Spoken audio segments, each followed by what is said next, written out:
नमस्कार.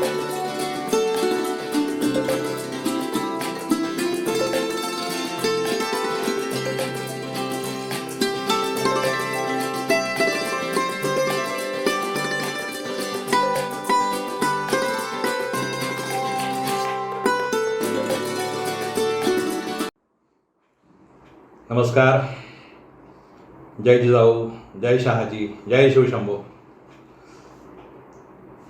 मित्रहो, आज आपल्यासमोर पुन्हा बोलण्याचा एक मला योग येतोय. त्याच्या मागचं श्रेय भारतरत्न APJ अब्दुल कलाम पुस्तकविषयी जळगाव, तसेच तिच्याशी संलग्न शाखा असलेल्या पाचोरा, एरंडोल, रावेर यांच्या संयुक्त विद्यमाने यूट्यूब चॅनलवरती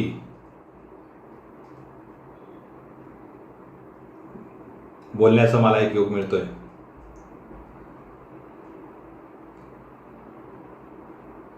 आजच्या या माझ्या आपल्याशी बोलण्याची एक जी संधी मिळते,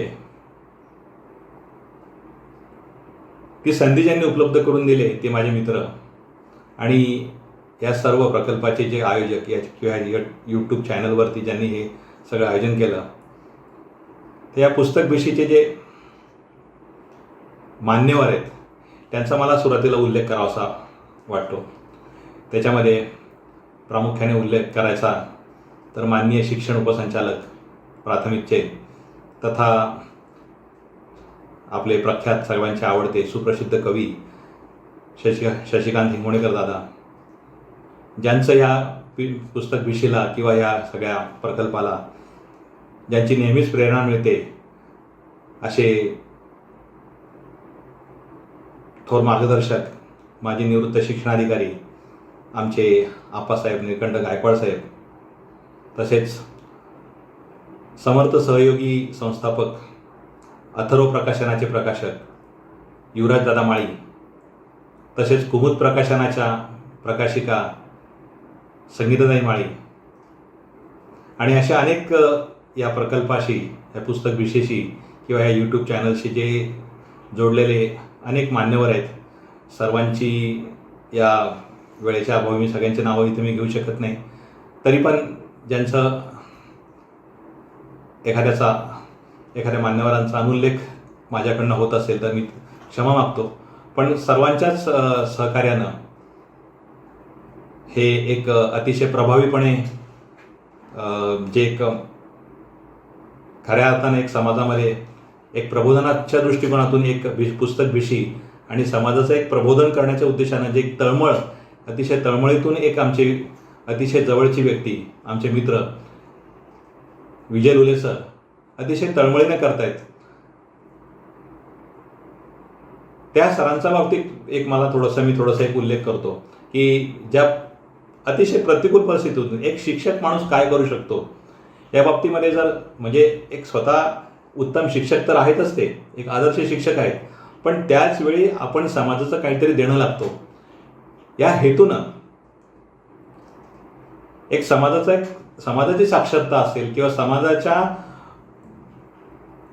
समाजावरती एक चांगले संस्कार होण्याच्या दृष्टिकोनातून त्यांची जी एक तळमळ असते, त्या तळमळीच्या माध्यमातून त्यांनी जे काही अनेक प्रकल्प आणि त्यांचं एक स्वतःच्याबद्दलचं एक सांगायचं म्हणजे त्यांच्याबद्दल मला बोलण्याचा आता हा वेळ नाही आहे किंवा त्याबद्दल बोलायला गेलं तर खूप वेळ निघून जाईल. पण मला थोडक्यात त्यांच्याबद्दल सांगावंसं वाटतं की अतिशय आतून म्हणजे ज्यांना प्रत्येकाला एक कुठेतरी एक आतून त्यांना काहीतरी करावं असं वाटतं की ही व्यक्ती अमुक एखाद्या चांगल्या क्षेत्रातली व्यक्ती असेल, एखादी धडपडी व्यक्ती असेल, त्यांच्या पाठीमागे अगदी सगळ्या तनामनानं धनानं पाठीमागे उभे राहणारी ही व्यक्ती आज त्यांच्या कौटुंबिक त्यांचे माझे कौटुंबिक संबंध आहेत. आज त्यांच्यावरती अनेक बाबतीमध्ये म्हणजे कोरोना काळामध्ये मध्यंतरी मी सुद्धा काही वर्षापूर्वी 2 वर्षापूर्वी एक प्रकल्प हाती घेतला होता. माझ्या चित्रांच्या माध्यमातून मी माझी एक मुख्यमंत्री सहायता निधीला एक आपल्या चित्रांच्या विक्रीतून जो काही निधी उभारला जाईल तो निधी उभारण्याच्या माध्यमातून जो काही आपल्या समाजाला मदत करता येईल त्यासाठी मला त्यांनी एक आतून म्हणजे माझी जाहिरात करण्यापासून प्रत्येक पेपरला स्वतः जाऊन भेटणं, माझी ओळख करून देणं आणि त्या सगळ्या गोष्टींमागे त्यांची धडपड, आणि तेवढं एकच नाही तर अनेक बाबतीमध्ये प्रत्येक व्यक्तीच्या मागे अतिशय तनामनानं धनानं हा व्यक्ती उभा राहतो. आज देखील कोविड काळामध्ये त्यांच्यावरती अनेक प्रकारची संकटं आली. त्यांचे अगदी उमेदीच्या त्यांच्या एकदम ह्या सगळ्या गोष्टी त्यांच्या अगदी जवळून बघणारे त्यांचे आईवडील त्यांना समर्थपणे साथ देणारे. दुर्दैवानं ह्या कोरोना पिरियडमध्ये त्यांच्या वडिलांचा देखील एक काळाने त्यांचा घास घेतला. अशा प्रतिकूल परिस्थितीमध्ये स्वतःचा कौटुंबिक गाडा सांभाळून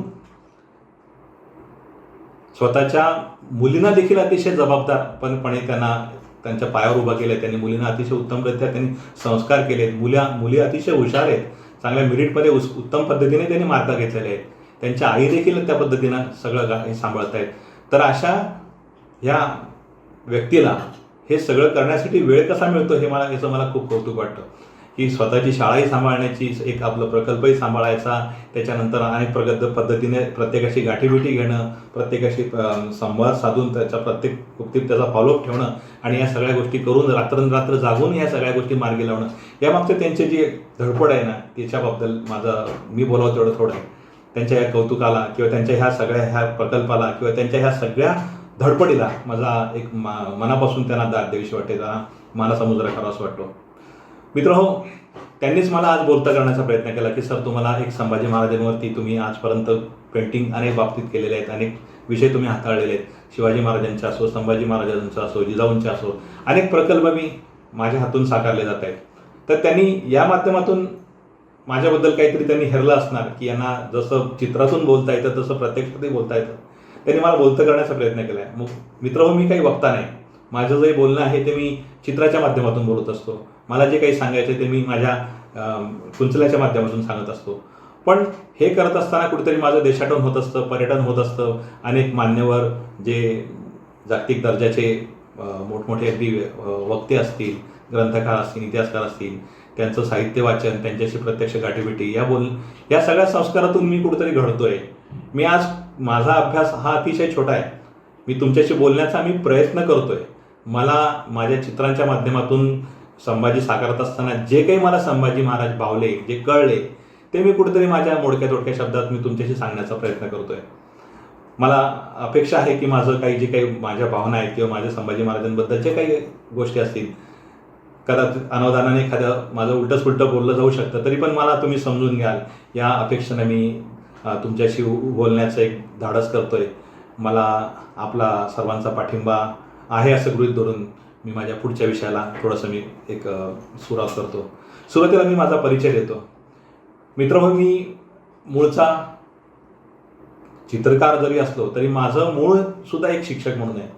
म्हणजे मी कला अध्यापन करत असताना ATD, BFA, MFA या बाबतीमध्ये माझं पूर्ण म्हणजे पोस्ट ग्रॅज्युएशनपर्यंत शिक्षण झालेलं आहे. ATD आणि BFA हा विषय माझा सप्तपुट ललित कला भवन तिरोदा इथे माझा झाला. तिथे माझं पदवी शिक्षण झालं पुणे विद्यापीठातून. त्या पुणे विद्यापीठातून मी पहिला आलो. त्याच्यानंतर माझं पदव्युत्तर म्हणजे पोस्ट ग्रॅज्युएशन जे असतं MFA ते माझं नागपूर विद्यापीठातून झालं. नागपूर विद्यापीठातून मी प्रथम आलो. नागपूर विद्यापीठाचं मला सुवर्णपदक मिळालं. त्याच्यानंतरचं पुढचं पदव्युत्तर डिप्लोमा जो असतो DPED, diploma in art education, हा माझा JJ स्कूल ऑफ आर्टमधनं झाला. आणि त्याच्यानंतर मी काही 3-4 वर्ष मी सर्व्हिसमध्ये केले. बुलढाण्याला मी प्राचार्यपद सांभाळलं. किरोद्याला 2 वर्ष मी प्राध्यापकही सांभाळले. त्यानंतर 1 वर्ष मी UTVला काम केलं. आणि असं करत असताना थोडंसं मी हळूहळू अशा काही मला संधी मिळत गेल्या माझ्या कामांच्या रूपानं, किंवा हळूहळू मला एक महत्त्वाच्या संस्थेशी माझा मराठा सेवा संघासारख्या एका अतिशय महत्त्वाच्या ज्याचं जागतिक दर्जावरचं त्यांचं ऐतिहासिक दृष्टीनं फार मोठं काम चालू आहे अशा चळवळीच्या संघटनेशी माझा संबंध आला. आणि मी एकदम कळत नकळत माझा एक कलाटणी मिळाली, मला एक टर्निंग पॉईंट मिळाला आणि माझं ऐतिहासिक विषयावरती काम सुरू झालं. पण मूळचा मी व्यक्तिचित्रकार, निसर्ग चित्रकार, पण या माध्यमातून करत असताना माझं काम मला एक संधी देत गेलं आणि त्याच्यातून एक मी घडत गेलो आणि माझं एक जी ओळख आहे ती एक शिवचित्रकार म्हणून ओळख गेली. माझ्याबद्दल मला फारसं बोलायचं आज नाही आहे, हा विषय नाही आहे आजचा. पण एक ज्या माध्यमातून मी आज चित्रनिर्मिती केली ती माझी चित्रनिर्मिती याचा सगळ्यात म्हणजे मला खऱ्या अर्थानं ज्या चित्राने ओळख निर्माण करून दिली ते चित्र म्हणजे माझे राज्याभिषेक. त्या राज्याभिषेक माझं चित्र आज थोडक्यात सांगायचं तर जगभरात जातं. म्हणजे अगदी घराघरात सर्वसामान्य मराठी माणसाचं काय, अगदी इतर परप्रांतीय असतील, मुस्लिम लोक असतील, यांच्या देखील घराघरात माझं चित्र आहे. अगदी सर्वसामान्यांपासून ते मान्यवरांमध्ये राष्ट्रपती भवन असेल, आपलं सेनाभवन असेल बाळासाहेब ठाकरेंचं, किंवा अगदी जगाच्या पाठीवर राणी एलिझाबेथपर्यंत माझं चित्र, किंवा जगात आणखी कुठे कुठे जातात याचं मलाही माहिती नसेल. तर ह्या पद्धतीने माझं हे शिवराज्याभिषेक चित्र जगभरात जातात. अनेक चित्र आहेत माझे. नुसतं शिवराज्याभिषेकच नाही, तर शिवाजी महाराजांच्या, जिजाऊंच्या जीवनावरती, शहाजीराजांच्या जीवनावरती, किंवा संपूर्ण शिवकालीन इतिहासावरती जी काही माझी चित्र आहेत की जी प्रकाशित झाली आहेत, ती जगाच्या पाठीवर सगळीकडे विखुरलेली आहे. अनेक मान्यवर संस्थांच्या त्या दिवाणखान्यात ती विराजमान आहेत. याचा मला एक अंतस्थ खूप आनंद वाटतो. ज्यांनी मला संधी दिली ती मराठा सेवा संघाचे सगळे पुरुषोत्तमजी खडेकर साहेब असोत, किंवा चंद्रशेखर शिगरे साहेबांनी मला ही संधी दिली, या सगळ्यांचा मी कायम ऋणी असणार आहे. तर यांच्याबद्दल बोलत असताना यांनी जी मला ओळख निर्माण करून दिली, या माध्यमातून मी घडत गेलो. आणि हे घडत असताना माझ्या भूमिका किंवा माझं चित्राबद्दलची माझी एक समज आहे, या विषयाबद्दलची जी माझी समज आहे, ती सांगत असताना आज मी तुमच्यासमोर संभाजी महाराजांच्या पुण्यतिथीच्या निमित्तानं एक थोडंसं 2 शब्द बोलावं या माध्यमातून मी तुमच्याशी बोलतोय. संभाजी महाराजांबद्दल काय बोलावं? संभाजी महाराजांबद्दल बोलायचं तर ही एक काय 2 तासाची वेळ किंवा एक अर्ध्या तासाची वेळ पूर्ण नाही. त्यांच्याबद्दल बोलावं तितकं थोडं आहे. पण संभाजी महाराज यांच्याबद्दल सुरुवातीला ओळख मी करत असताना फक्त मला एका विषयावरती त्यांच्याशी बोलायचं आहे की छत्रपती शिवाजी महाराजांनी स्वराज्य निर्माण केलं, शून्यातून निर्माण केलं. मराठा पातशहा एवढा छत्रपती झाला, ही काही गोष्ट सामान्य झाली नाही, असं जेव्हा सभासद हे नोंदवून ठेवतो, त्यावेळेस शिवरायांनी ज्या शून्यातून हे स्वराज्य उभारलं, ते उभारलेलं स्वराज्य नंतर आपल्याला टिकवायचं आहे. म्हणजे अतिशय विचार करा तुम्ही, त्यावेळेस अगदी बलाढ्य शत्रू आजूबाजूला आहेत. म्हणजे उत्तरेकडे मोगल असतील, आदिलशाही, कुतुबशाही, त्याच्यानंतर जे परकीय सत्ताधीश आहेत त्यामध्ये पोर्तुगीज होते, डच होते, इंग्रज होते, इकडचे त्या अगोदरच्या काळामध्ये निजामशाही होते, अशा आणि दक्षिणेकडचे इतर राजवटी, ह्या सगळ्यांवरती पाय रोवून शिवाजी महाराजांनी अतिशय बाणदारपणे एक सार्वभौम असं स्वराज्य निर्माण केलं. आणि अशा शिवरायांना घडवणाऱ्या जिजाऊंच्या बाबतीत थोडंसं बोलूया आपण. जिजाऊंनी नुसते शिववान घडवले नाही, जिजाऊंनी 2 छत्रपती घडवले. एक स्वतः शिवाजी महाराज आणि दुसरे संभाजी महाराज. संभाजी महाराजांच्या बालपणाच्या बाबतीत बोलायचं झालं तर तुम्हाला सगळ्यांना कल्पना आहे की त्यांचे वयाच्या अवघे ह्या व्यक्तीवरती किती आघात यावेत. म्हणजे खऱ्या अर्थानं संभाजी महाराज, खऱ्या अर्थाने आपण असं जर म्हणू की संभाजी महाराज शापित होते की काय, त्यांच्या वाट्याला फक्त एक उपहासच आला की काय, असं वाटून जातं. बघा ना, म्हणजे अगदी छोट्या वयात, अगदी वयाच्या दुधाचं वय असताना, अवघ्या 1.5-2 वर्षाचे असताना त्यांच्या आऊसाहेब जात आहेत. म्हणजे आई सईबाई यांचं निधन होत आहे. नंतर त्यांचा धाराऊने सांभाळ केलेला आहे, त्यांना अंगावरचं दूध पाजलेलं आहे. त्या धाराऊंची दुधासाठीची योजना जिजाऊंनी केली, त्यांना त्या दुधावर वाढवलं, त्याच्यावर संभाजी महाराज वाढलेले, संभाजी वाढले. पण नंतर जसं संभाजी घडत गेले तसं वडिलांचं सहवास, शिवरायांचं तर एकंदरीत बघा, स्वराज्य स्थापन करायचं आहे, पण स्वराज्य स्थापन करत असताना त्यांची अखंड घोडदौड आहे शिवाजीराजांची. पण हे करत असताना मुलांवरती संभाजीराजांवरती त्यांचं लक्ष होतच होतं. प्रत्येक ठिकाणी त्यांनी संभाजींना पुढे आणण्याचा प्रयत्न केला. अगदी छोट्या वयापासून विचार करा तुम्ही की अवघ्या वयाच्या 7व्या वर्षी 8व्या वर्षी त्यांना मनसबदार नेमत आहेत. म्हणजे पुरंदरचा जो तह होतोय, त्या पुरंदरच्या तहामध्ये शिवराय, आता थोडंसं आपण एक विषयांतर थोडंसं करतो मी की आजच्या काळामध्ये आपण कोरोनासारखं संकट येतं आहे. त्या कोरोनाच्या सारख्या संकटाच्या काळामध्ये अनेक लोकांनी आपलं संपूर्ण आयुष्य उद्ध्वस्त झालेलं आहे. काही कुटुंबांचं, अनेकांचे महत्त्वाच्या व्यक्ती, जवळच्या व्यक्ती गमावल्या आहेत. काही काही देश धडीला लागलेले आहेत. अशा अवस्थेमध्ये काय करावं? शेतकऱ्यांच्या बाबतीत अनेक संकट आहेत. शेतकऱ्यांनी काय करावं? शेतकऱ्यांना सगळ्या बाजूने कोंडी आहे, निसर्ग मारतो, सरकार मारतं. अशा वेळेस अनेक आत्महत्या घडत आहेत. पण मित्र, हे करत असताना शिवाजी महाराजांनी काय केलं असतं? शिवाजी महाराजांनी त्या काळामध्ये देखील शिवाजी महाराजांवरती अतोनात संकट आलेली आहे. जसं उदाहरणार्थ मगाशी मी बोलतोय की पुरंदरचा तह, मिर्झाराजे जयसिंग असोत आणि त्यांच्यासोबत असताना दिलेर खान अतिशय कूटनीतीनं, अतिशय म्हणजे जिद्दनं आलेले आहेत की शिवरायांचं स्वराज्य उद्ध्वस्त करायचं आहे आणि तिथं आपली मोगलाई स्थापन करायची आहे. या अगदी याच्यानं अगदी तयारीनं आलेला मिर्झा राजा शिवाजी महाराजांचा सगळ्या स्वराज्यातलं सगळं उद्ध्वस्त करतोय. जाणीवपूर्वक शिवराय कसे बाहेर येतील आणि समोरासमोर कसे येतील हे त्यांचे प्रयत्न चालू आहेत. अगदी संपूर्ण स्वराज्य उद्ध्वस्त झाल्यानंतर अगदी महाराजांवरती शेवटी एक वेळ अशी येते की रयतेची हानी होण्यापेक्षा, स्वराज्याची हानी होण्यापेक्षा आपल्या स्वराज्यातील ह्या सगळ्या गोष्टींचा अतोनात नुकसानीपेक्षा तह केलेला बरा. यासाठी जेव्हा तहाला सामोरे जातात आणि तहात काय होते तुम्हाला कल्पना आहे. शिवरायांना जवळजवळ सगळं जिंकलेलं स्वराज्य दिलेर खानाच्या, मिर्झाराजे जयसिंगाच्या, थोडक्यात औरंगजेबाच्या हवाली करावं लागतंय. तेव्हा त्या तहात काय झालं आपल्याला सगळ्यांना माहिती आहे. पण त्यावेळेचे छोटे संभाजी लक्षात घ्या की ओलीस म्हणून औरंगजेबानं किंवा दिलेर खानानं त्यांची मुत्सद्दीगिरी बघा, मिर्झाराजेंची मुत्सद्दीगिरी बघा की ओलीस म्हणून ठेवताना म्हणजे शिवाजींनी काही वेळेवाकडं पुन्हा नंतर काही करू नये किंवा आपल्या मागे पुन्हा नंतर काहीतरी आक्रमण करून किंवा छुप्या पद्धतीने काही कारवाया करू नयेत म्हणून ओलीस म्हणून अगदी छोट्या चिमुकल्या वयाच्या 8 वर्षाच्या संभाजीला त्यांनी ओलीस ठेवलेलं आहे आणि त्यांना आमच्या स्वाधीन करा आणि स्वाधीन करून त्यांना मनसबदार करतायत. त्यांना 50,000 मनसबदार करतायत, नंतर 70,000 मनसबदार केलंय. हे करत असताना हे शंभूराजे घडतायत बघा. आपल्या वयाचा विचार करा आजच्या की आपल्या 8 वर्षाचा पोरगा आज काय करतं आणि 8 वर्षाचे शंभूराजे एक मनसबदार होत आहेत. त्यांच्यावरती जे संस्कार होत आहेत, शिवरायांनी तर त्यांच्यावर संस्कार केलेलेच आहे, जिजाऊंनी त्यांच्यावर संस्कार केलेलेच आहेत, पण त्याच वेळेस एक राजकारणी म्हणून ते घडतायत बघा कसे. त्याच्यानंतर म्हणजे मनसबदार म्हणून गेल्यानंतर पुन्हा आणखी आग्र्याचा प्रसंग तुम्हाला माहिती आहे. त्यावेळेस आग्र्याच्या अटकेमध्ये असताना संभाजीराजांनी ज्या मुत्सद्दीगिरीपणे शिवराय अटकेत असताना अनेक ते शिवरायांनी समोर केले आपल्याला सगळ्यांना कल्पना आहे.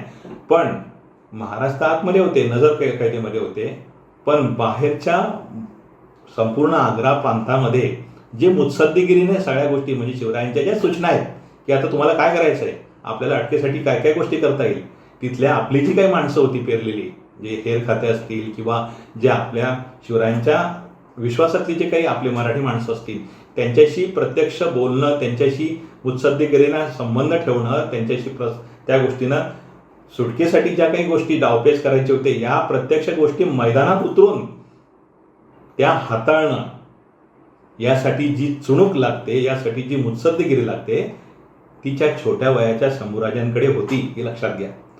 तर असे हे शंभूराजे. त्याच्यानंतर शंभूराजे वाढतायत. नंतर हा आपल्याला पुढच्या मुद्द्यावर बोलू की ह्या शंभूराजांना बालपणापासूनच त्यांच्यामधली जी एक चुणूक असते, शेवटी रक्त कोणाचं, शेवटी ती शिवरायांचं रक्त आहे. आईवडिलांचे संस्कार तर आहेच, पण प्रत्यक्षात जिजाऊंचे संस्कार आहेत. असे शंभूराजे घडत मोठे होत आहेत. सगळ्या बाबतीत ते युद्धात तरबेज आहेत. सर्व विद्येमध्ये ते अगदी प्रावीण्य संपादन केलेले त्यांनी.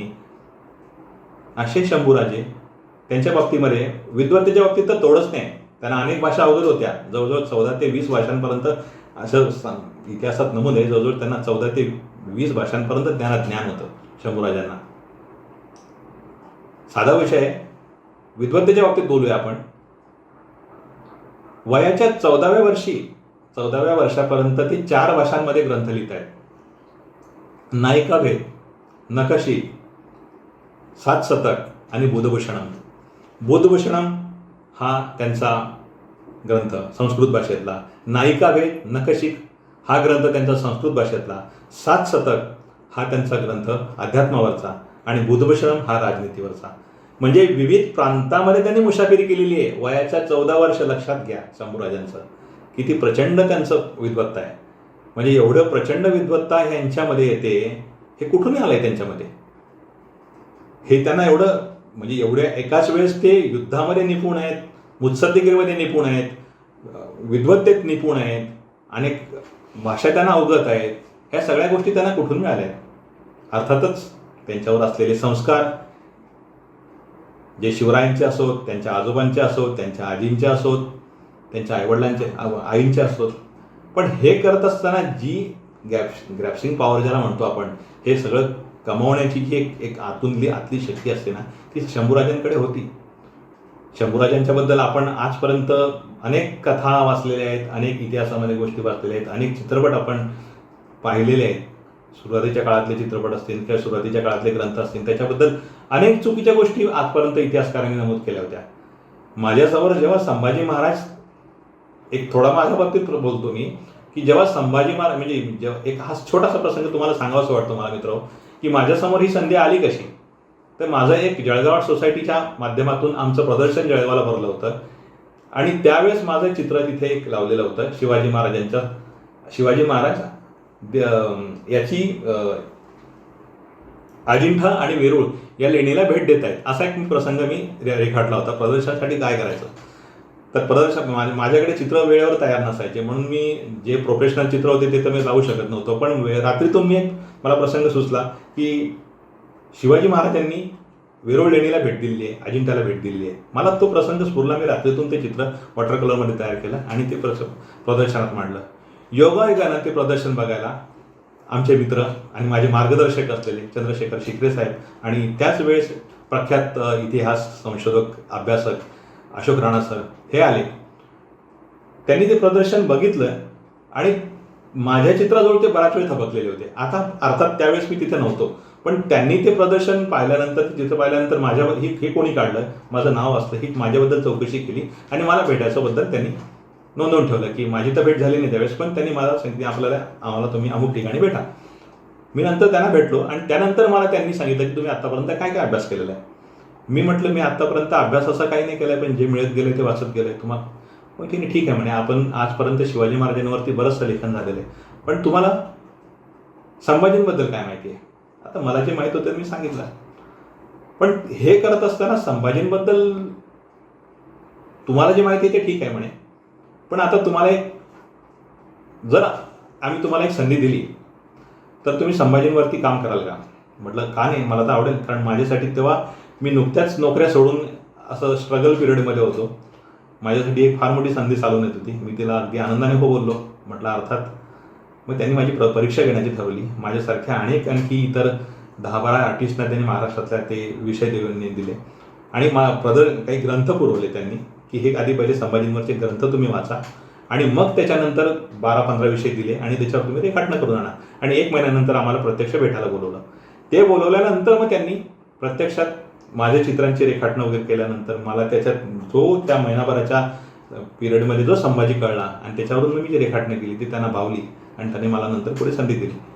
तर सांगायचा हेतू हा की हे करत असताना मला संभाजी जे कळले आणि संभाजी खऱ्या अर्थानं जाज्वल्य असं व्यक्तिमत्व संभाजी म्हणजे शिवाजी महाराजांचं पुढचं पाऊल.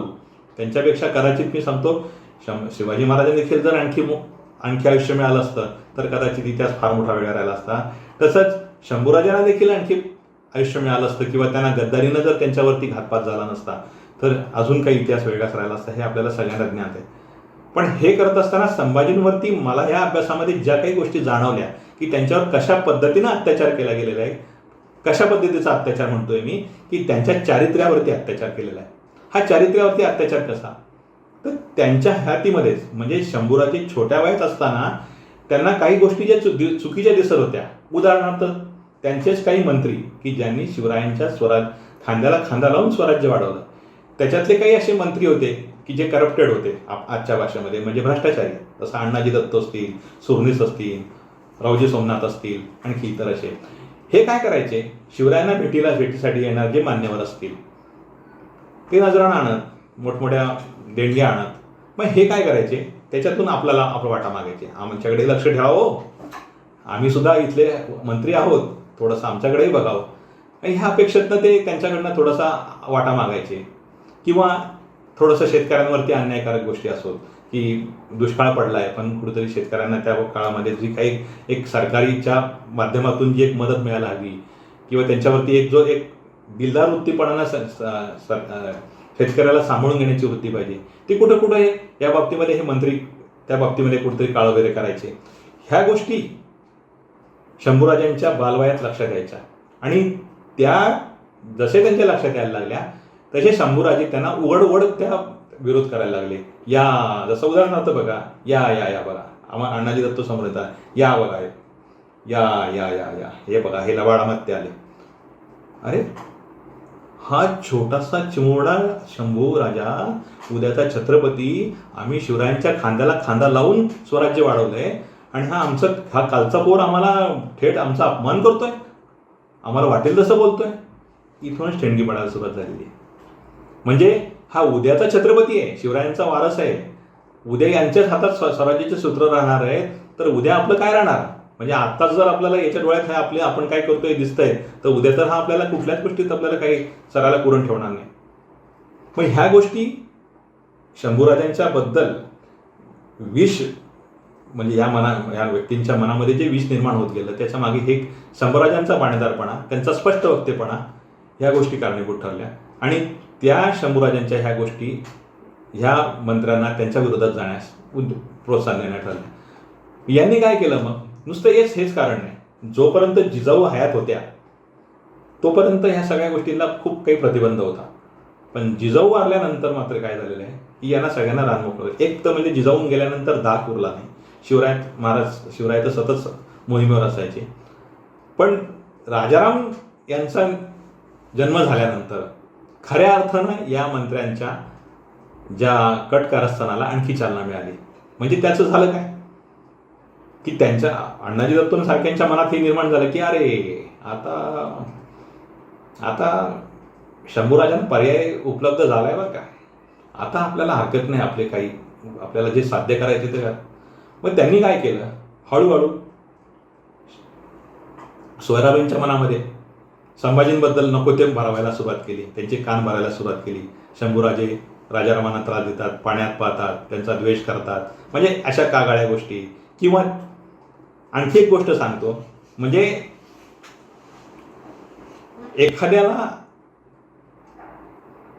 एखाद्या भूमिकेपासून किंवा एखाद्या पदापासून दूर करायचं असेल तर सगळ्यात मोठं शस्त्र कोणतं असेल? यांना माहिती आहे, आपण युद्धामध्ये तर आपण शंभूराजाला हरवू शकत नाही, किंवा इतर बाबतीत तर आपण शंभूराजांशी आपण कुठल्याच बाबतीत बरोबरी करू शकत नाही. पण एक शस्त्र असतं अशा लोकांकडे, की चारित्र्यहनन. मग चारित्र्यहनन कसं करायचं? तर त्याची बदनामी करायची. मग बदनामी करण्याचे म्हणजे काय? तर नको त्या स्त्रियांशी त्यांची नावं चिटकवून दिली गेली. मग ती मोहित्यांची मंजुळा असो, थोरातांची कमळा असो, गोदावरी प्रकरण असो, अशा अनेक गोष्टी शंभूराजांशी चिटकवल्या गेल्या. राजारामांच्या बद्दल त्यांच्या मनात अढी आहे, द्वेष आहे, ह्या गोष्टी सोयराबाईंच्या मनात कोरल्या गेल्या. आणि हा सगळा इतिहास मित्र तुम्हाला माहिती आहे. सगळे तुम्ही आता अलीकडे जी आमचे मित्र अमोल कोले यांच्या माध्यमातून ती मालिका येऊन गेली, अतिशय उत्तमरित्या ती मालिका आली. त्याच्यात तुम्हाला बराचसा संभाजी कळला असेल. ही मालिका तर आत्ता आली, पण मित्र 2007 साली मी शंभूराजांवरती जवळजवळ 100वरती चित्र निर्माण केली. त्याच्यामध्ये ह्याच गोष्टी मांडलेल्या आहेत. मध्यंतरी एकदा अमोल कोलेंजींशी माझं धावतं बोलणं झालं होतं की जसं तुम्ही शिवाजी महाराज साकारताय तसं तुम्ही संभाजी महाराज साकारा, तुम्हाला खूप आवडेल. मग त्या थोडक्या बोलण्यात त्यांनी मला संदर्भ विचारले. मग त्यावेळेस ते बोलले की काय वाचायला मिळेल. म्हटलं तुम्ही आमचे मार्गदर्शक खेडेकर साहेब आहेत, किंवा ह्या काही त्यांना मान्यवरांची नावं दिली, तुम्ही त्यांच्याशी संपर्क केला तर तुम्हाला बरंचसं मोठं साहित्य उपलब्ध होईल त्या विषयावरती. आणि मग त्यांनी ते मनावर घेतलं. नंतर ही मालिका बाहेर आलेली आहे, अतिशय चांगल्या पद्धतीने ती लोकांपर्यंत पोहोचलेली आहे. ही मालिका तर आत्ता होती, पण हे 2007 सालीच आमचं संभाजी महाराजांच्यावरती माझं चरित्रलेखन किंवा चरित्र ग्रंथ चित्ररूपाने प्रकाशित झाला. तर हे सांगत असताना माझा उद्देश सांगायचा हा आहे की हे करत असताना संभाजी महाराजांचं चारित्र्यहनन जाणीवपूर्वक निर्माण केलं गेलं, जाणीवपूर्वक केलं गेलं. की चारित्र्यहनन जर केलं तर व्यक्ती आपोआप नालायक ठरतो. म्हणजे एखाद्या व्यक्तीला सत्तेपासून दूर ठेवायचं असेल, आज इथे घडतंय, तर त्याही होतं त्यावेळेस. तर राजाराम हा पर्याय उपलब्ध झाल्यानंतर संभाजी राजांना जाणीवपूर्वक त्यांच्याबद्दल कागाळ्या उठवल्या गेल्या, त्यांच्याबद्दल अफवा पसरवल्या गेल्या, त्या अफवांच्या नोंदी ठेवल्या गेल्या. आता नोंदी तर सगळ्याच करतात. आज एक पेपर काय बोलतोय, दुसरा पेपर काहीतरी बोलत असतो. मीडियावाले अनेक प्रकारे गॉसिप चालतात, हे आज आपण बघतोय. तर त्या काळामध्ये अफवांना ऊत आला होता. मग ह्या अफवा जाणार कुठे? जनमानसात सगळीकडे पसरल्यानंतर त्या कुठेतरी डचांपर्यंत गेल्या, पोर्तुगीजांपर्यंत गेल्या, मोगलांपर्यंत गेल्या. मग तो काफी खान असो, ग्रँडोप असो, किंवा आणखी इतिहास मोगल जे इथे काही परकीय जे इतिहासकार गोष्टी आहेत, त्यांनी या गोष्टी ज्या ऐक्य गोष्टी होत्या त्या नोंदवून ठेवलेल्या आहेत. मग त्याच्यातले काही संदर्भ उचलले गेले आणि त्याच्यानंतर पुढे कथानकं रचली गेली, त्याच्यावर चित्रपट तयार झाले, त्याच्यावर अनेक तर अशा पद्धतीनं संभाजी कलंकित केला गेला की त्याच्यावरती नाटकं आली. थोरातांची कमळा, मोहित्यांची मंजुळा, राजसन्यासारखी नाटकं असतील किंवा बेबंदशाही असेल, रायगडाला जेव्हा जाग येते, असे अनेक नाटकं निर्माण होऊन गेले, अनेक चित्रपट तयार होऊन गेले. त्याच्यामध्ये आपल्याला संभाजी कशा पद्धतीने दिसला हे आपण माहिती आहे. पण ज्यावेळेस वासी बेंद्रे कृत संभाजी महाराज मी जेव्हा वाचले आणि या महान अशा इतिहासकाराने वयाची जवळजवळ संपूर्ण आयुष्य पणाला लावून अगदी पूर्ण सर्वस्व लावून जेव्हा संभाजी शोधून काढले आणि त्याच्यामध्ये त्यांनी जो संभाजी शोधून काढला तो संभाजी आहे अतिशय दैदिप्यमान असा ज्वलज्वाल म्हणजे ज्याला ज्वलज्वाज्वल्य शब्द आहे असं हे व्यक्तिमत्व की मी थक्कच झालो त्या बाहेर की खरंच मला याच्यावरती काम करायला खूप आवडेल. मी अतिशय मनोमन आभार मानले शिकरे साहेबांचे, खेडेकर साहेबांचे की मला हे आव्हान नक्की पेलायचं आहे. मी नक्की तुमचं काम पूर्ण करणार आणि मी अवघ्या वर्षभरामध्ये 100च्या वर चित्र तयार केली की जे आज ग्रंथरूपाने प्रकाशित आहेत. क्षात्रवीर संभाजी महाराज आणि ह्या संभाजी महाराजांचं संपूर्ण त्यांच्या म्हणजे त्याची ह्या पुस्तकाची जर तुम्ही सुरुवात बघितली तर आज जवळजवळ हे पुस्तक जगाच्या पाठीवरती प्रकाशित होत असताना मला आवडेल की हे अशा पद्धतीचं हे पुस्तक आहे. तुम्हाला कदाचित उलटं पाहायला मिळेल पण या पुस्तकाचं नाव आहे छत्रपती संभाजीराजांची संघर्षगाथा चित्रमय, लेखक चंद्रशेखर शिकरे. तर हे पुस्तक या पुस्तकामध्ये तुम्ही जर बघितलं तर अगदी लहानांपासून ते अगदी वृद्धांपर्यंत, आबाल वृद्धांपर्यंत संभाजी महाराजांचा इत्थंभूत इतिहास म्हणजे प्रागैतिहासिक काळ म्हणजे मानवी उत्क्रांतीपासून ते संभाजी महाराजांच्या मृत्यूनंतरचा सगळा इतिहास याच्यात अतिशय अभ्यासपूर्ण रीतीने चंद्रशेखर शिकरे साहेबांनी मांडलेला आहे. तो तुम्ही आवर्जून वाचा. तुम्हाला जर त्या पुस्तकाबद्दल माहिती हवी असेल किंवा पुस्तक हवं असेल तर मला संपर्क करा. मी तुम्हाला पुस्तक कुठे मिळेल, कसं पण ते उपलब्ध होईल हे याबद्दल मी तुम्हाला मार्गदर्शन करेल. तर संभाजी महाराजांच्याबद्दल बोलतोय आपण. तर त्यांची भूमिका आता एक लक्षात घ्या. संभाजी महाराज घडले, त्यांच्यावर संस्कार झालेले आहेत अतिशय सगळ्या पद्धतीने. ते म्हणजे प्राच्य विद्या पंडित म्हणू आपण असं हे व्यक्तिमत्व, तितकंच लढवय्य, मुत्सद्देगिरी असलेलं. त्यांच्याबद्दलच्या ज्या काही कागाळ्या होत्या त्या सगळ्या खोट्या गोष्टी आहेत. एक फक्त मला तुमच्याशी मला एक गोष्ट शेअर करायची वाटते की ज्या जिजाऊंनी शिवराय घडवले त्या जिजाऊंनी संभाजी घडवलेले आहेत. शिवरायांसारखा बाप, सईबाईंसारखी मातृ आणि जिजाऊंसारखी शहाजीराजांसारखे आजी आजोबा असलेल्या संस्कारात वाढलेली व्यक्ती नालायक ठरू शकेल का? त्यांचे संस्कार वाया जातील? अर्थात तुम्हीच विचार करा. याचं उत्तर तुम्हालाच मिळेल. मला त्याच्याबद्दल फार बोलायचं नाही. तो एक तर्क तुमच्यासमोर मी प्रश्न रूपाने मांडतो की तुम्ही विचार करा की अशी व्यक्ती नालायक ठरू शकते का, चारित्र्यहनन ठरू शकते का? माझं उत्तर तर नाहीच नाही, कारण मी तर त्यातनं अभ्यासातनं बऱ्याच गोष्टी बघितल्या. पण तर अशा ह्या संभाजींवरती आता मी मूळ मुद्द्यावर परत येतोय की शिवाजी महाराजांवरती चालून कोण आलेलं आहे? शिवाजी महाराजांवरती सरदार चालून आलेले आहेत, मोठे मोठे सरदार आलेले आहेत. मिर्झाराजे जयसिंग असो, दिलेर खान असो किंवा इकडे सिद्दी मसूद असो, सिद्दी जोहर असो, आणखी मोठे मोठे होते, शाहिस्ते खान असो. पण यांच्याशी प्रत्येक वेळेस बऱ्याच ठिकाणी अफजल खान असो, स्वतः शिवाजी महाराज भिडलेले आहेत. शिवाजी महाराजांनी याला प्रचंड अगदी ताकदीनं सामोरं गेलेले. त्याचा इतिहास तुम्हाला सगळ्यांना माहिती आहे. शंभूराजांच्या वेळेस मात्र परिस्थिती बदलली आहे. शिवरायांचं निधन होतंय हे कळताच आता आपल्याला दख्खन खुली आहे. आता आपल्याला असं ताकदवान कोणीच उरलेलं नाही. हे औरंगजेबाने नाडलं, याला कळलं. आता आपल्याला इथून निघायला हरकत नाही. दक्षिणेकडे जाऊ आणि अवघ्या 6 महिन्यात आपण दक्षिण जिंकू. मोठ्या मगरुरीत औरंगजेब निघालाय स्वराज्यावरती चालून यायला. औरंगजेबाची फौज किती मोठी आहे? 5 लाखाची फौज, त्याच्यावर सोबत अनेक फौजफाटा. आणि मोगलांची फौज म्हणजे काय असं नुसतं मराठ्यांसारखं सैन्य नसायचं की फक्त शिलेदार किंवा मावळेच असेल. त्यांच्यासोबत त्यांचा सगळा लवाजमा, त्यांचा कुंटणखाना, त्यांचे उंट, हत्ती, माऊत सगळा म्हणजे जवळजवळ 10 लाखाचं प्रचंड सैन्य. म्हणजे एक चालतं बोलतं महानगर. आज आपण जळगावसारखं महानगर, त्यावेळेचं विचार करा तुम्ही, जळगाव नाशिकसारखं महानगर, एवढं महानगर जर चालत राहिलं तर किती मोठी हानी करत जात असेल ते. म्हणजे जिथे सैन्य पुढे सरकत असेल तर त्याची छावणी जवळजवळ 10 मैल कोस जवळजवळ एवढी पसरलेली असायची, एवढी मोठी छावणी, असं प्रचंड ताकदवान सैन्य घेऊन औरंगजेब दक्षिणेकडे निघालेला आहे स्वराज्य जिंकायला. मोठ्या मगरुरीत आलेला होता. त्याला तर वाटलं काय संभाजीचं राज्य काय, शिवाजी तर संपलाय, संभाजी तर काय चिमुरडा पोरगा आहे, त्याला तर आता 6 महिन्यात त्याची उद्ध्वस्त करतो, नंतर कुतुबशाहीकडे बघतो, नंतर निजामशाही तेव्हा अस्तित्वात नव्हती, आदिलशाही, कुतुबशाही आणि मराठी राज्य उद्ध्वस्त करू आणि संपूर्ण भारतवर्षावरती आपलं स्वराज्य निर्माण करू, आपलं मोगलाई निर्माण करू, आपलंच साम्राज्य. ह्या मोठ्या मगरुरीत निघालेला हा बादशाह 1681चा काळात, 1680चा शिवाजी महाराज निवडल्यानंतर लगेच त्याची पहिली छावणी बसलेली आहे बऱ्हाणपूरला, तापी नदीच्या काठावरती. त्याने हळूहळू आक्रमण करायला सुरुवात केली. पहिलाच त्याने तडाखा दिला, सुरुवात केली. नाशिक जवळचा छोटासा किल्ला आहे,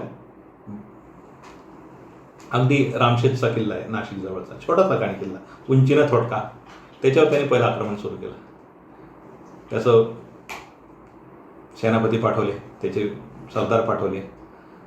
मित्र, जवळजवळ 6 वर्ष झाले तो किल्ला औरंगजेबाच्या हाती आलेला नाही. ज्या मगरुरीत औरंगजेब आलेला होता त्याच्या ह्या मर्दुमकीला किंवा त्याच्या ह्या मगरुरीला तिथेच सलामी मिळाली. अरे मी तर मोठ्या मगरुरीत आलोय की संभाजींचा राज्य आहेच काय, मी 6 महिन्यात उद्ध्वस्त केली, पण संभाजींचा एक किल्ला घ्यायला मला 5-6 वर्ष लागतात तरी तो हाताशी येत नाही. किती कसलेला किल्लेदार असतील ते. हे घडवलं कोणी? हे सगळे कसलेले सेनापती किंवा हे कसलेले सेनानी, किल्लेदार असोत किंवा रयत असो, ही घडवली शिवरायांनी. शिवरायांचं स्वराज्य जिंकणं इतकं सोपं नव्हतं, कारण शिवरायांचा स्वराज्यातला प्रत्येक व्यक्ती हा शिलेदार होता, प्रत्येक व्यक्ती हा मावळा होता. त्यांना जिंकणं सोपं नव्हतं, कारण त्याच्या नसानसात स्वराज्य जिंकलेलं होतं. आणि हे स्वराज्य पण हे आपलं राज्य आहे, आपल्यासाठी निर्माण केलेलं राज्य आहे. ही जी एक राष्ट्राबद्दलची राष्ट्राभिमानी वृत्ती जी भिनली होती, ही शिवरायांच्या कृतीमुळे होती, संभाजीराजांच्या कृतीमुळे होती, जिजाऊ शहाजीराजांच्या कृतीमुळे होती. आणि म्हणून जिंकणं सोपं नव्हतं. एक किल्ला जिंकायला 5-5, 6-6 वर्ष लागत आहेत, तरी रामशेजसारखा थोडका किल्ला स्वराज्याच्या हाती येत नाही आपला. संभाजीचं तर 350 किल्ले आहेत.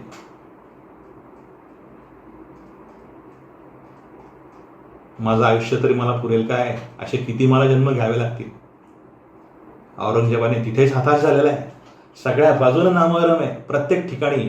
कधी म्हणजे इकडे रामशेजवरती हल्ले आहेत, पण इकडे पुढे औरंगाबादवर छापे असायचे. थेट संभाजीराजांनी तर अगदी थेट बऱ्हाणपूरपर्यंत छापे मारलेत. औरंगजेबाचं लाडकं शहर औरंगाबाद ते त्यांनी लुटलेलं आहे, उद्ध्वस्त केलेलं आहे, छापा मारलेला आहे, अनेक पद्धतीने तडाखे दिलेले आहेत. सगळीकडे प्रत्येक ठिकाणी मोगलांची पिछाड होते, हताश झाला. आणि असा हताश झालेला हा बादशाह शेवटी वैतागून एक दिवशी काय करतो, डोक्यावरचा किमोश, मुकुट म्हणतो आपण त्याला, किमोश, तो उचलतोय आणि फेकतोय, मुकुट फेकून देतोय, रागाने फिरकवून दिला त्याने संपूर्ण दरबारात. आणि प्रतिज्ञा केली की जोपर्यंत संभाजीला जिवंत किंवा मुर्दा म्हणून पकडत नाही, तोपर्यंत मी हा किमोश माझ्या डोक्यावरती पाळणार नाही, माझ्या डोक्यावर मी पहनणार नाही, म्हणजे पगडी धारण करणार नाही, ही प्रतिज्ञाच केली. संपूर्ण दरबार अवाक झालेला आहे. बादशाह भुंड्या डोक्याने फिरतोय. प्रत्येकाच्या पराक्रमाची आणि त्यांच्या प्रत्येक सरदाराला हे वाटलं, आपल्या मर्दुमकीचा अपमान वाटला, त्यांची परीक्षा होती. पण अशा अवस्थेमध्ये ही 1681 ते 1685, 1687 पर्यंत स्वराज्यातला एकही किल्ला संभाजीराजांनी जिंकून दिलेला नाही. अखंड घोडदौड स्वराज्याच्या संरक्षणासाठी महाराजांनी स्वराज्य स्थापन केलं. पण संभाजीराजांवरती सर्वात मोठी आव्हानात्मक गोष्ट कोणती होती, तर हे 10 लाखाचं औरंगजेबाचं आक्रमण थोपवून ठेवणं आणि स्वराज्य वाचवणं, हे सर्वात मोठं आव्हान संभाजींसमोर होतं. या प्रचंड आव्हानाला तोड नव्हती. साक्षात बादशाह चालून आलेला, एक वेळ सरदार चालून आला, नामोहरम झाला, त्याला परत बोलवलं जात होतं. दुसरा सरदार पाठवला जात होता, तो नामोहरम झाला, परत त्याला बोलवलं जातं. पण आता इथे तर साक्षात औरंगजेब चालून आलेला आहे मित्र. बादशाने नामोहरम होऊन परत जाणं हे बादशाला शोभणारं नव्हतं. औरंगजेबाची तिथे नाचक्की होती. औरंगजेब तिथेच हताश झालेला होता.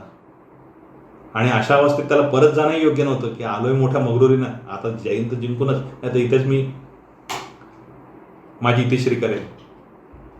पण त्यांनी पण चंग बांधलेला होता. जिंकेल तर या संभाजीला पकडल्याशिवाय मी आता मागे फिरणार नाही दिल्लीला, आग्र्याला. अशा अवस्थेमध्ये पण घेतलेला हा बादशाह, त्याने अनेक प्रयत्न केले, अनेक मराठे फोडण्याचे प्रयत्न केले, अनेक कूटनीती वापरली, पण काही केला मराठ्यांना जिंकता येत नाही हे जेव्हा त्याच्या लक्षात आलं, त्यावेळेस त्यांनी अतिशय कूटनीतीनं वेगळं राजकारण खेळण्याचं ठरवलं. आता संभाजी महाराजांच्या बाबतीत आणखी एक थोडासा पैलू बघू आपण. आता संभाजी महाराजांच्या मागाच्या बाबतीत आपण एक विषय बोललो की संभाजी महाराजांचं चारित्र्य. संभाजी महाराज यांनी एवढं स्वराज्य अतिशय बाणेदारपणे, अतिशय मुत्सद्दीगिरीनं, अतिशय शौर्यदारपणे राखलेलं आहे की स्वराज्यातला एकही किल्ला जिंकू दिलेला नाही. हे घडलं कसं? त्यामागे संभाजीराजांचा मुत्सद्दीगिरीपणा. तुम्हाला माहिती आहे संभाजीराजांचं राजकारण त्यावेळेस काय असेल, काय होतं? इराणचा बादशाह, उत्तरेकडचे राजपूत राजे की जे औरंगजेबाच्या दरबारी त्यांचे मांडलिक म्हणून आहेत, ते उत्तरेकडचे राजपूत राजे, आदिलशाही, पोर्तुगीज, कुतुबशाही आणि दक्षिणेकडच्या शिवाजी महाराजांनी दक्षिण दिग्विजयामध्ये जे काही राजे आपले जोडले होती, स्वराज्याला आपल्या आधिपत्याखाली आणली होती, असे दक्षिणेकडचे हिंदू राजे, म्हणजे इराणच्या बादशापासून ते थेट तंजावरपर्यंत दक्षिण भारत पूर्ण, आदिलशाही, कुतुबशाही आणि बरेचसे मोगल, इंग्रज, डच, पोर्तुगीज वगैरे हे सगळे या सगळ्यांची एकत्र मोठ बांधण्याचं काम, म्हणजे या सगळ्यांना एकत्र बांधून त्यांना आपल्या बाजूला वळवून आता अटॅक कोणावर करायचा? तर थेट बादशाहावरती, औरंगजेबावरती, की जे शिवाजी महाराजांना करायचं होतं. दक्षिण भारत जिंकल्यानंतर शिवाजी महाराजांची पुढी उडी उत्तर भारताची होती की आता उत्तर भारत जिंकायचा, आणि महाराजांनी साध्य केलं असतं ते. दुर्दैवानं त्यांचा अंत झाला, कसा झाला हा मोठा विषय वेगळा आहे, पण शिवाजी महाराजांनी तेच करून दाखवलं असतं.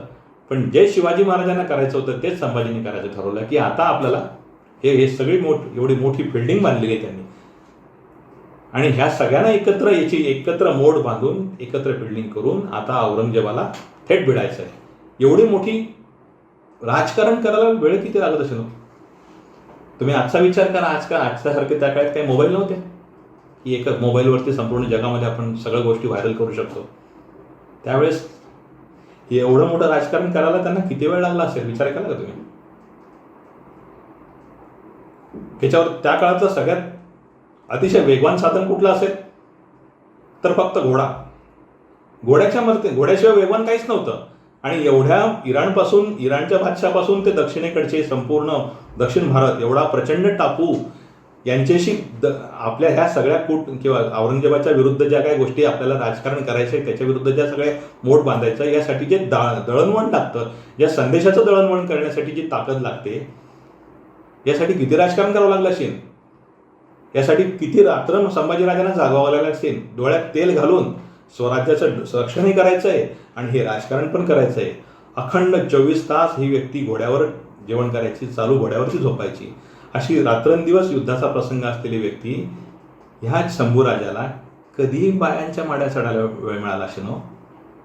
आणि हे व्यक्ती लिहितायत की संभाजीराजां सतत मदभाऊ असायचे, त्यांना सतत यांचा शोक होता असायचा, वाईट बायांचा शोक असायचा. मी स्पष्ट बोलतो, पण ह्या सगळ्या गोष्टी यांना वेळ होता का?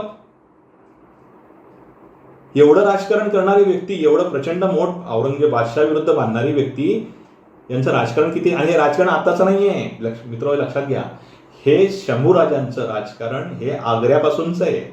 शिवाजी राजांच्या काळात, महाराजांच्या काळामध्ये ज्यावेळेस औरंगजेबाचा मुलगा अकबर, छोटा अकबर, की जो संभाजीराजांचा बालमित्र होता, त्याच्याशी त्यांनी मैत्री केलेली आहे. आणि ज्यावेळेस औरंगजेब स्वराज्यावर चालून आलेला आहे, तो स्वराज्यावर का चालून आला त्यामागच्या पार्श्वभूमी सांगतो की मोगलांचं तर तुम्हाला सगळं राजकारण माहिती आहे की स्वतःच्या बापाला त्यांनी मारलेलं आहे, स्वतःच्या भावाला त्यांनी मारलेलं आहे औरंगजेबाने. हे त्यांचं ही परंपराच होती ती. आणि आता म्हणजे या त्यांच्यामध्ये जी एक भावाभावांमध्ये जी एक हे असते, बेबंदशाही असते किंवा एक घराणीशाही असते की आता इथून पुढचा पुढचा वारसा हक्क माझ्याकडेच आला पाहिजे, यासाठी एकमेकांचे मुडदे पाडणं काय, ह्या सगळ्या गोष्टी त्यांच्यासाठी नवीन नव्हत्या. मग अशा काळात अकबर विचार करतो की आता आपल्याला जर आपल्या बापावरती बापाची सत्ता उलथवून आपल्याला जर आपल्या दिल्लीच्या गादीवर बसवायचं असेल, आग्र्याच्या गादीवर जर बसायचं असेल, तर अखंड हिंदुस्थानात किंवा अखंड भारतवर्षामध्ये एकच मायेचा पूत आहे की जो आपल्याला ह्या गादीवर बसू शकतो, आणि तो म्हणजे संभाजीराजा. हे त्या अकबराने ओळखलं होतं. अकबर कोण? औरंगजेबाचा धाकटा मुलगा अकबर, त्याचंही नाव अकबर होतं. त्या अकबराने संभाजीराजांशी संधान बांधलं. आणि नुसतं तोच नाही, तर त्यावेळेस ही गोष्ट कधी घडलेली आहे, म्हणजे स्वातंत्र्याची प्रेरणा, म्हणजे आपण औरंगजेबाला टक्कर देऊ शकतो, त्यांच्याविरुद्ध बंड करू शकतो, डोळ्याला डोळे जाऊन भिडू शकतो, ही जी घटना कधी घडलेली आहे? आग्र्याच्या वेळेस संभाजीराजांच्या सोबत किंवा शिवाजी महाराजांनी जी औरंगजेबाची खिल्लत उडवली होती, भर दरबारामध्ये त्याची खिल्लत उडवून त्यांना पाठ टाकून ते निघून गेले होते अपमानानं. म्हणजे एक छोटासा राजा एवढं धारिष्ट दाखवू शकतो, हिंमत केली तर एवढं करू शकतो. त्या राजांच्या म्हणजे शिवाजी महाराजांच्या ह्या बाणेदार गोष्टीमुळे, या बाणेदारपणामुळे संपूर्ण जे उत्तर भारतातले जे इतर हिंदू राजे होते, जे औरंगजेबाचे मांडलिक होते, त्यांच्यामध्ये एक शिवरायांच्या महाराजांनी जे केलं होतं ते जाणीवपूर्वक केलेलं होतं. त्यांच्या त्या एका घटनेमुळे इतर सगळ्या ज्यांना औरंगजेबाने मांडलिक बनवलं होतं अशा सगळ्या हिंदू राजपूत राजे असो, हिंदू राजांच्या मनामध्ये एक आत्मविश्वास जागृत झाला की नाही, अरे आपण जर एक झालो तर आपण नक्कीच ह्या औरंगजेबाला उलटवू शकतो.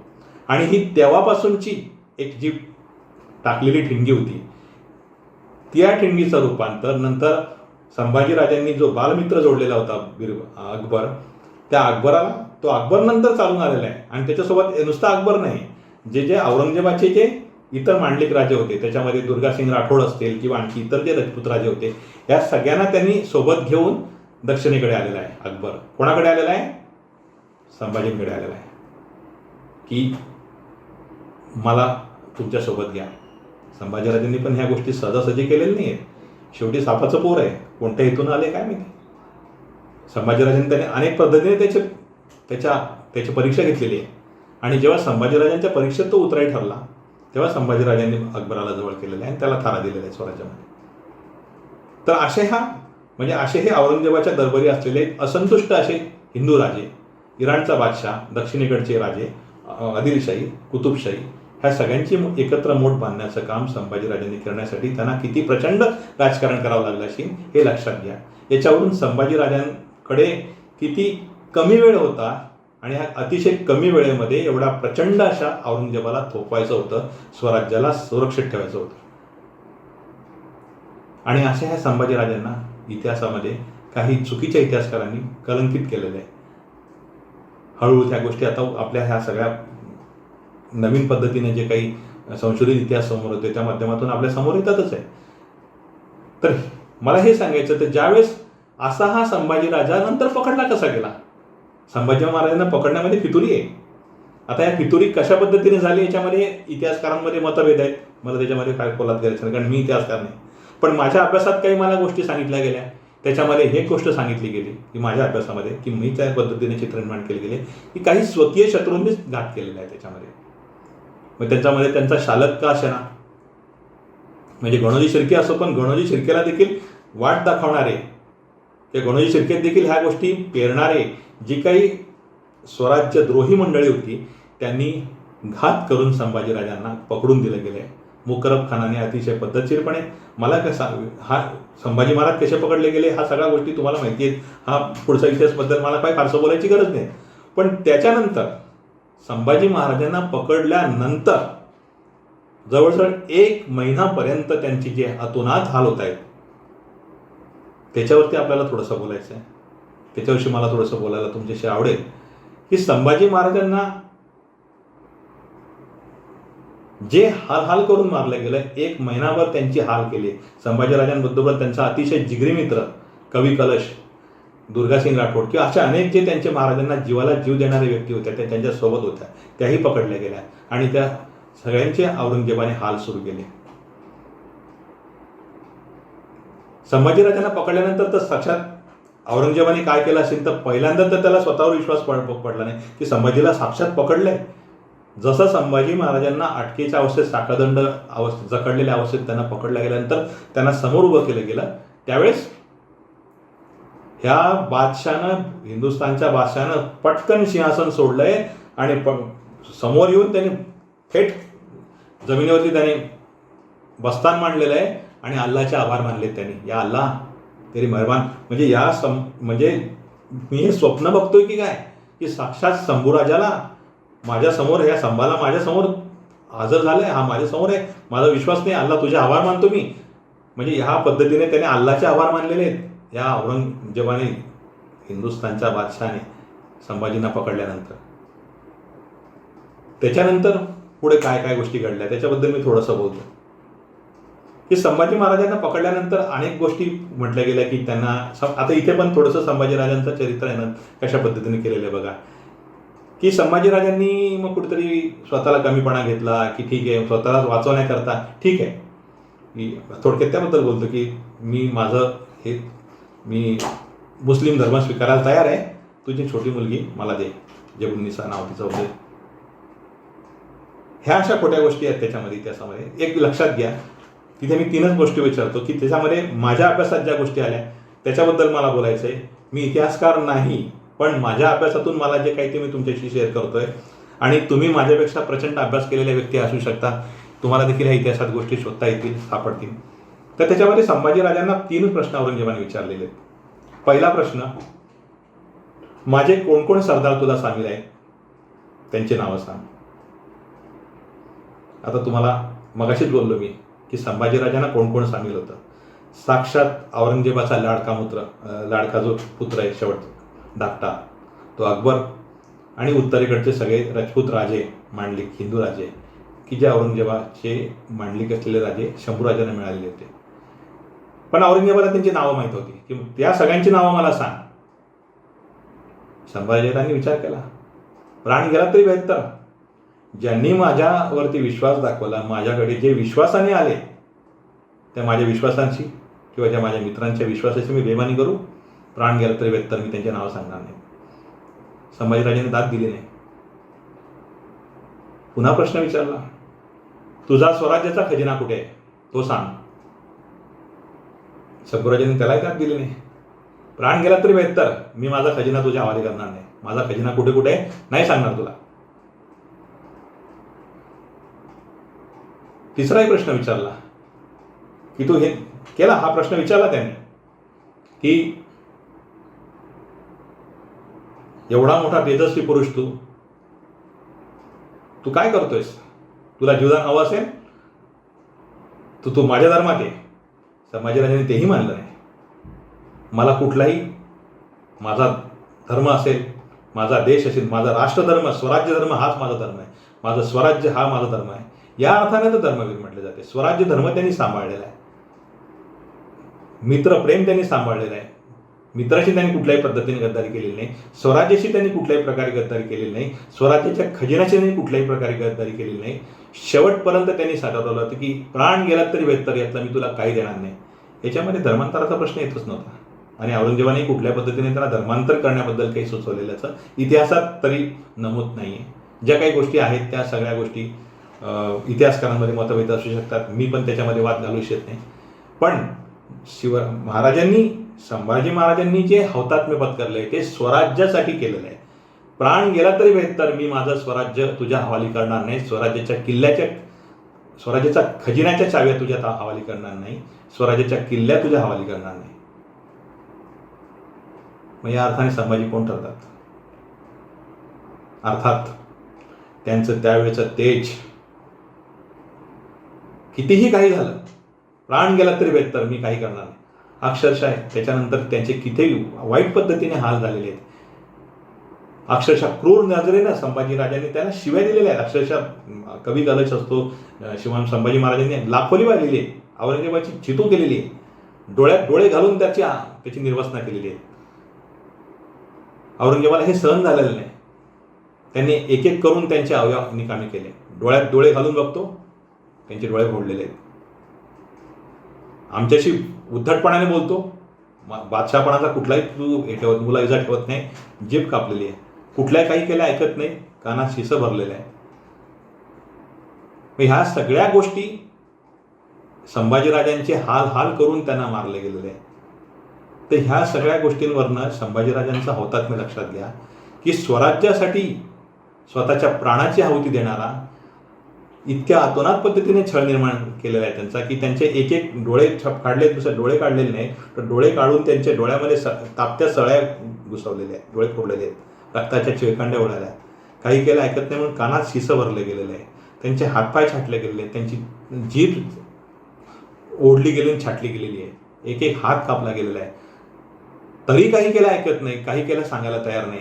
तर त्यांच्या अंगाची साल काढली गेलेली आहे, त्या सालीवरती त्या उकळत्या पाण्याच्या मिठाच्या पाण्याचे फवारे मारले गेलेले आहेत, मिठाचे पाणी टाकले गेलेले आहे. इतक्या हालहाला पद्धतीने क्रूर पद्धतीनं या स्वराज्याच्या छत्रपतींची हत्या केली गेलेली आहे. आणि तो दिवस होता मित्र हो, फाल्गुन वद्य अमावस्या, की जो आजचा दिवस आहे. मी आज तुमच्याशी ज्या दिवशी शंभूराजांची हत्या झाली आहे तो दिवस म्हणजे आजची मध्यरात्र किंवा आजची रात, फाल्गुन वद्य अमावस्या. आणि त्यानंतर दुसऱ्या दिवशी शंभूराजांचं जे शरीर, त्यांचे शरीराची निर्वासना केली जाते, त्यांचे तुकडे तुकडे करून त्यांचं शिरकलम केलं जाते. कवी कलशाचं आणि संभाजीराजांचं शिर पूर्ण पंचक्रोशीमध्ये बहादूरगड, त्यावेळेस तिथे छावणी होती संभाजीराजांच्या अटकेची जी छावणी होती ती बहादूरगडाला होती. त्या पूर्ण बादशहाच्या छावणीमध्ये त्याच्या पंचक्रोशीमध्ये शंभूराजांचं शिर भाल्याला लटकवून मिरवलं गेलं. क्रूर पद्धतीनं स्वराज्याच्या छत्रपतींची इतक्या क्रूर पद्धतीनं अवहेलना केली गेलेली आहे. मित्र हो, तो दिवस मी वेगळा सांगण्याची गरज नाही, तुम्हीच ओळखा. फाल्गुन वद्य अमावस्या आज आहे. उद्याचा दिवस कोणता आहे? चैत्र शुद्ध प्रतिपदा. या दिवशी ह्या स्वराज्याच्या छत्रपतीची हत्या होते. त्यांना क्रूर पद्धतीने हत्या झाल्यानंतर त्यांचं शिर भाल्याला लटकवून पूर्ण पंचक्रोशीत मिरवलं जातं आहे. काही धर्मांध लोकांनी, ज्यांना खूप आनंद झाला अशा लोकांनी, स्वराज्यद्रोही लोकांनी गावोगावी मिठाया वाटलेल्या आहेत की शंभूराजा मेला, बरं झालं, मिठाया वाटलेल्या आहेत. तर अशा ह्या स्वराज्याच्या दुसऱ्या छत्रपतींची खऱ्या अर्थानं स्वराज्य रक्षक क्षात्रवीर संभाजी महाराज, आपण धर्मवीर म्हणण्यापेक्षा त्यांना क्षात्रवीर म्हणू, क्षात्रवीर संभाजी महाराजांचं बलिदान या दिवशी झालेलं आहे. आणि त्यांचं क्रूर पद्धतीने त्यांच्या शरीराची विटंबना केली गेली. तो दिवस होता चैत्र शुद्ध प्रतिपदा. आपण पाडवा म्हणून तो साजरा करतो. मित्र मी माफ करा, मला ह्या दिवसाबद्दल वाईट काय बोलायचं नाही. हा दिवस पवित्रच आहे. प्राचीन काळापासून त्याचा इतिहास अनेक बाबतीमध्ये म्हटला गेलेला आहे, मान्य करतो मी, त्या गोष्टीही मला मान्य आहेत, तो दिवस असेल. पण मला मराठी जनांना हेही सांगावंसं वाटतं, जसा तो आपण एक सण म्हणून साजरा करता तसाच तो आपल्या शंभूराजांचा एक शौर्य दिन म्हणून देखील साजरा करा. जशी तुम्ही सन्मानाने गुढी उभारता तशी त्याच वेळी या आपल्या शंभूराजांचा, स्वराज्याच्या छत्रपतींचा एक शौर्य दिन म्हणून देखील एक भगवी पताका, एक भगवी गुढी आपण बाजूला उभारा. अशा पद्धतीने देखील तुम्ही साजरी करू शकता. तो सण कसा साजरा करायचा, संभाजी महाराजांची पुण्यतिथी म्हणून तो कसा साजरा करायचा, हे मी सगळं आपल्यावर सोपवतो. मी काही चुकीचं बोलत असेल मित्र मला माफ करा, मी चुकीचं बोलत नाही, मी ऐतिहासिक आधारावरती बोलतोय. जी घटना घडली ती आजच्या दिवशी घडलेली आहे. आणि शंभूराजांचं प्रेत किंवा शंभूराजांचं जे शिर आहे ते पंचक्रोशीत मिरवले गेले, तो दुसरा दिवस आहे. तो दुसरा दिवस कोणता आहे हे तुम्हाला वेगळं सांगण्याची गरज नाही. त्यामुळे सण म्हणून हा चैत्र शुद्ध प्रतिपदा साजरा करत असताना तोच आपण शंभूराजांचा शौर्य दिन म्हणून देखील साजरा करा, हे मला कळकळीचं आव्हान आहे. मित्र हो, मला आज आपण बोलण्याची संधी दिली. भारतरत्न APJ अब्दुल कलाम पुस्तकविषयी आणि यूट्यूब चॅनल आणि त्यांचे संपर्क मार्गदर्शक असलेल्या पाचोरा, एरंडोल, रावेर यांच्या संयुक्त विद्यमानं हा जो आजचा माझ्या व्याख्यानाचा एक आयोजन केलं गेलं, याबद्दल मी माझे मित्र आणि सर्व या आयोजकांचं, खास करून विजय लुले सरांचं मी आभार मानतो. आणि मला बोलण्याबद्दल उद्युक्त केलं त्याबद्दल मी आपले आभार मानतो. पुन्हा बोलण्याची संधी मिळाली तर निश्चित भेटेल. आपल्याशी बोलायला मला आवडेल. आपल्या प्रतिक्रिया, आपल्या सूचना आणि माझ्या बोलण्याबद्दलचं आपलं काही जे काही मत असेल, पडकळ मत असेल ना, ते माझ्यापर्यंत नक्की पोचवा. आमच्या चॅनलला सबस्क्राईब करा. तुमच्या प्रतिक्रिया नोंदवा. त्याचं स्वागत आहे. त्याच्यावरती नक्कीच विचार होईल. तोपर्यंत जय जिजाऊ, जय शहाजी, जय शिवशंभो.